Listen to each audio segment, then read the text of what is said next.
Sorry my friends. నేను ఎందుకు ఇలాంటి చింతిస్తూ ఉంటాను అంటే ఆలోచనల విషయంలో అంటే ఆలోచించి ఈ చింతన ఎందుకంటే కలియుగంలో అంటే ఏ యుగంలో అయినా సరే భోగానికి ఎప్పుడూ కూడా ఖచ్చితంగా దానికి పక్కగా కష్టాలు అనుభవించాలి తీరాల్సిందే. ఉదాహరణకు రామాయణ మహాభారత భాగవతాదులే 14-18 సంవత్సరాలు అనుభవించారు. ఎవరు? సీతారాములు వారు సకల భోగాలు అనుభవించారు. వాళ్ళ ఇంట్లోనే శత్రువులు ఉన్నారు. చిన్న కోరిక ఆశ, రాజ్యకాంక్ష, పదవికాంక్ష. మరి ఏమైపోయింది? వనవాసానికి వెళ్ళిపోవాలి. ఎన్ని కష్టాలు పడ్డారు, భగవాన్ అనుభవించారు వాళ్ళు. అందుకనే ఈ భార్య బిడ్డలు ఈ కలియుగంలో చెప్తున్నాను. అక్కడ అయిపోయిన విషయం వదిలేండి. ఈ కలియుగంలో ప్రజెంట్ వస్తే ఎంత భోగం అనిపిస్తామో నీకు ఖచ్చితంగా రోగాలు అనుభవించాల్సిందే, అన్ని బాధలు పడవలసిందే. మనిషికి 3 దశలు ఖచ్చితంగా ఉంటాయి: భోగం, రోగం, యోగం. యోగం అనగా వ్యక్తి, భోగాలంటే అన్నీ, రోగాలు దానికి సంబంధించింది. ఈ రోగం అనేది ముందు రావచ్చు, తగ్గచ్చు, భోగంలోకి వెళ్ళచ్చు, మళ్ళీ 3 భోగంలోకి వెళ్ళచ్చు. అదే అప్తి యోగంలోకి వెళ్ళచ్చు. ఈ యోగం ఆదిలో రావచ్చు, భోగంలోకి వెళ్ళచ్చు, రోగంలోకి వెళ్ళచ్చు. ఈ మూడిట్లో ఏది ఎటైనా చెప్పవచ్చు. కానీ అదృష్టం ఏంటంటే ఈ యోగం ఎప్పుడైతే వచ్చిందో అంటే విరక్తి వైరాగ్యాలు ఎప్పుడైతే ఆదిలో వచ్చాయో దీన్ని కడ వరకు కనుక తీసుకెళ్ళినట్టయితే అదే మోక్షం, అదే జ్ఞానం, భగవంతుడికి వెళ్ళిపోవచ్చు. ఇక నాస్తి పునర్జన్మ. మనం ఏ సంకల్పంతో ఉంటామో ఇంకా అదే సంకల్పం. వాళ్ళే కర్రజంలే పుడతారు. వాళ్ళకి కావాల్సి ఉంటేనే అది భగవంతుడు అడుగుతాడు. నాన్న ఎన్నో మొహం వస్తుంది కదా అని. జయా విజయులు అదే కదా.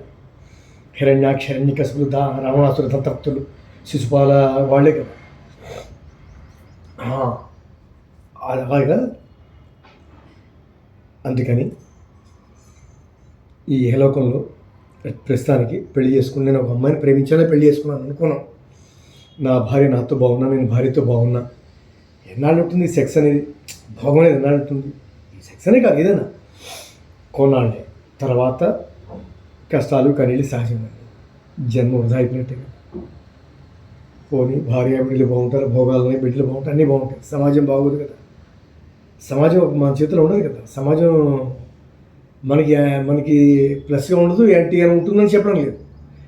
రెంట్లో ఏదో ఒకటి జరగచ్చు. ఏ కోణంలో రావచ్చు, శత్రుత్వం రావచ్చు.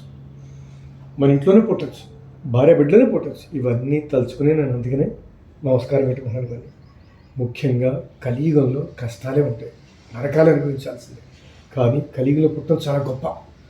కృతయుగం, త్రేతాయుగం, ద్వాపరయుగాల్లో పుట్టిన జన్మలో చాలా కష్టపడాలి భగవత్ సాక్షాత్కారం కోసం. కలియుగంలో హరినామస్మరణ, హరే రామ రామ రామ హరే హరే, హరే కృష్ణ కృష్ణ కృష్ణ రాధాకృష్ణ బృందాకృష్ణ హరే హరే. ఈ కలియుగంలో రామనామ నిరంతరం జపిస్తూ ఉంటే మోక్షం చెప్పేశాడు క్లియర్గా. ఎందుకంటే ఆ సమయం ఉండదు, ఆ అవకాశం ఉండదు కాబట్టి. ఎందుకంటే ఇది కామ, క్రోధ, మోహ, లోభ, మదమచ్చర్యాలతో వాతావరణం కూడుకున్న దాంట్లోంచి రామనామం ఎవరు ఉచ్చరిస్తారు? దైవాన్ని ఎవరు స్మరిస్తారు?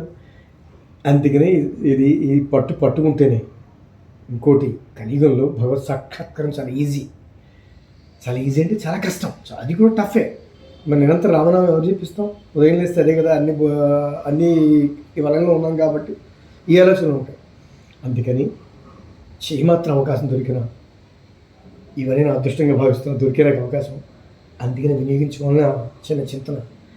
నాకు దేవుడిని ఇష్టం, నిజంగా చెప్తున్నా. ఇహలోకంలో కాకుండా అందమైన అమ్మాయి అయినా సరే అగ్నికి ఆహుతి అయిపోవాల్సిందే, నేనే అయిపోవాల్సిందే. పొరపాటున సంబంధాలు కుదిరి అని చేసిన ఎన్నడూ వేస్తున్న భోగాలు మళ్ళీ మానవజన్మ రాదు. ఒకటి వచ్చినా కూడా మళ్ళీ ఈ బంధాల్లో ఇరుక్కుపోతాను. అందుకని నాకు వద్దు, ఈ బంధాలు వద్దు. చనిపోయి నేను చనిపోయి వాళ్ళని బాధపెట్టి వీటన్నిటికి అతీతంగా బతకాలని నా తపన. నాకు దేవుడు, ఆ దేవతలు తిరగటం, వాళ్ళతో ఆడుకోవటం. ద్రౌపదమ్మ ద్వాపర అంతంలో ఆవిడదే కోరుకుంది, తల్లి మహాతల్లి. కృష్ణ, నాకు ఈ భోగాల బంధాలు వద్దు, నాకు వద్దు, వైరాగ్యం వచ్చేసి నాకు వద్దు. నీలోకంలో ఉంటాను, ఆస్తి జన్మ నెక్కెక్కి ఏడ్చి ఎందుకు కోరుకుందాం మహాతల్లి? కష్టాలే కోరుకుందాం, దేవుని స్మరించుకుంటాము. నిజంగా చెప్తున్నా, భగవంతుని స్మరించిన వాడికి, అతి ప్రేమ ఉన్నవాడికి కష్టాలే పెట్టాలి. అది ఇష్టం, నాకు ఇష్టం. రామదాసు లేనా, నన్నయ్య, తిక్కన, ఎర్రన, ఎంతోమంది మహానుభావులు ఉన్నారు. రామదాసు కష్టాల వలయంలోని శ్రీనాథుడు, కవిసార్భముడే శ్రీనాథుడు, వీళ్ళంతా కూడా కష్టాల వలయంలో ఉంటేనే కదా ఆ జ్ఞానం వస్తుంది. ఎస్, భగవంతుడి నుంచి వెళ్తుంది, అయితే వెళ్ళదు. మీరు ఒకసారి ఆలోచించండి. నేనే ఆలోచించుకున్నప్పుడు, కడుపు నిండా నాకు అన్నం దొరికి మంచి పడుకున్నప్పుడు నాకు భోగాల ఆలోచనలు వస్తాయి. నిజం నిజం, మంచి ఆలోచనలు రావు. నిజం, కడుపు నిండా 4 వేళ్ళు వెళ్ళిపోయినప్పుడు రావు. అదే ఆకలితో ఉండి కష్టపడినప్పుడు నాకు హరినామస్మరణ, నాకు ఈ జీవితం వద్దు, నాకు ఈ భోగాలు వద్దు, నాకు నారాయణుడే కావాలి, నాకు ఈ భోగలక్ష్యం కూడా నాకు వద్దు, నాకు నువ్వే కావాలి అని దీర్ఘంగా సంకల్పించే ఉంటాను. ఆ సంకల్పం అప్పుడే మళ్ళీ కడుపుతో మారుతుంది. మళ్ళీ ఈ వేరియేషన్ మార్చుకోవాలని తపన. ఎస్, అందుకని భగవంతుని నమ్మిన వాడికి కష్టాలే ఉంటాయి. కష్టాలు పెడితేనే భగవంతుడే వెళ్తుంది దృష్టి. ఇనుము కానీ బంగారం కానీ కాలితేనే కదా రూపం వస్తుంది. మనిషి కష్టాల్లోనే నలిగిపోతేనే కదా వైరాగ్యం అవుతాడు. అందుకని నేను అంతేని భోగాలపై వెళ్ళటలేదు. మనసులో ఎంత పిచ్చి కోరుకున్నా సరే దాన్ని నిగ్రహించుకునే ఉన్నాను నేను. ఈ మనసుకి, ఈ బుద్ధికి, ఈ కళ్ళకి అన్నీ తెలుసు. ఎందుకంటే తప్పించుకుంటున్నాను అంతే. I'm sorry. నాకు దైవం అంటేనే ఇష్టం, నాకు అమ్మ ఆదిపరాశక్తి అంటేనే ఇష్టం. అమ్మని ముద్దు పెట్టేసుకుంటా శాశ్వతం. చిన్న బిడ్డని నాకెవ్వరు ఇష్టం లేదు, నాకెవ్వరు వద్దు, నాకు అందరూ దూరం అయిపోవాలని కోరుకుంటున్నాను మనస్ఫూర్తిగా. ఎవరికి దక్కలేదు, నా తల్లికే దక్కాలని దీర్ఘంగా సంకల్పించున్నాను. అమ్మదే నన్ను పాడు చేసావమ్మ, నీకే పాపం అని చెప్పేశాను. అమ్మకి అన్యసమని చెప్పేశాను. ఈ మనసంతా ఆ తల్లికి అర్పితం. కామ కోరికలు భయంకరంగా వెంటాడుతున్నాయి. నా ఆలోచన వచ్చేవే, అయినా కూడా ప్రతి క్షణం అమ్మనే కోరుకుంటున్నాను. ఇవన్నీ కూడా యోగనే ప్రతి మనిషికి, సన్యాసనే ప్రతి మనిషికి వస్తాయి. వాడే యోగి, వాడే సన్యాసి, నిజమైన సన్యాసి రావాలి, నిజంగా రావాలి. కాకపోతే వాడు యోగి కాదు. ఎస్, ఓకే మై ఫ్రెండ్స్, చాలా ఇబ్బంది పెట్టి ఉంటాను ఈ సుత్తి మీ అందరికీ. నేను ఎందుకు చెప్తానంటే నాకు అందరూ దూరం అయిపోవాలని కోరుకుంటున్నాను. అందుకనే చెప్పాను. నాకెవరు ఇష్టం లేదు, ఇష్టం లేని కాదు, ఇష్టం ఉన్నా ఇష్టం లేనట్టుగా ఉంటాను. నాకు వద్దు. భగవంతుడి దయ వల్ల నన్ను అభిమానించే వాళ్ళందరూ కూడా వేరేగా ఆలోచిస్తే నా నుంచి విడిపోవాలని కోరుకుంటున్నాను. నేను కూడా తప్పుగా ఆలోచించి ఉంటే నేను విడిపోవాలని కోరుకుంటున్నాను. మనస్ఫూర్తిగా నా శ్రీమన్నారాయణ, నా శివుడే, నా శ్రీమన్నారాయణుడే, ఆయనకి ఆ తల్లికి నేను దక్కాలని, ఎవరికి దక్కకూడదని కోరుకుంటున్నాను. శాశ్వతంగా నాస్తి పునర్జన్మ, మళ్ళీ జన్మంటూ వద్దు, ఏ తల్లిపాలు తాగద్దని, నా వల్ల ఏ ప్రాణులు బాధపడద్దని, ఏ ప్రయాసాలు, గర్భశోకాలు ఇత్యాదులు కలగద్దని, ఇదే చివరి జనంగా భావించి నుంచి శరణు వేడుకుంటున్నా ప్రతి క్షణం. అమ్మని ఇదే నేను పూజించేదానికి నాకు ఏం తెలియదు. అమ్మా అని శరణు వేడుకుంటున్నా. నాది అతి ప్రేమ నాది. నేను నా భార్యని ప్రేమించిన, నా ప్రియురాలు ప్రేమించిన, నా బిడ్డలు ప్రేమించిన, నాది అతి ప్రేమ. వాళ్ళకి ఏదైతే తట్టుకోలేను, అలాంటి ప్రేమ నాది.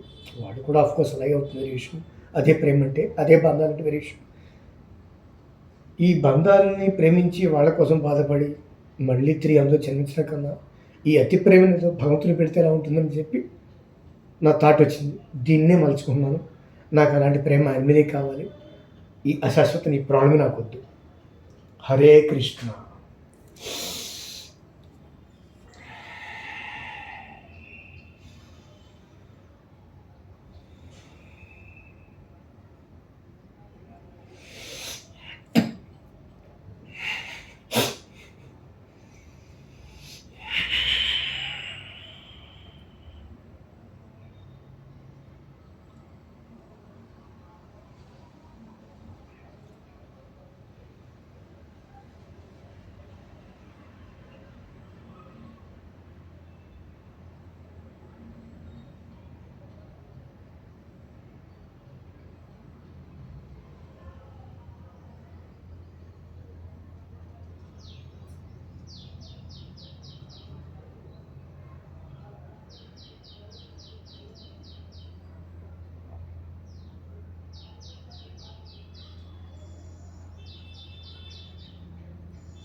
ఓం హరి మర్కట మర్కట జయ శ్రీరామ్.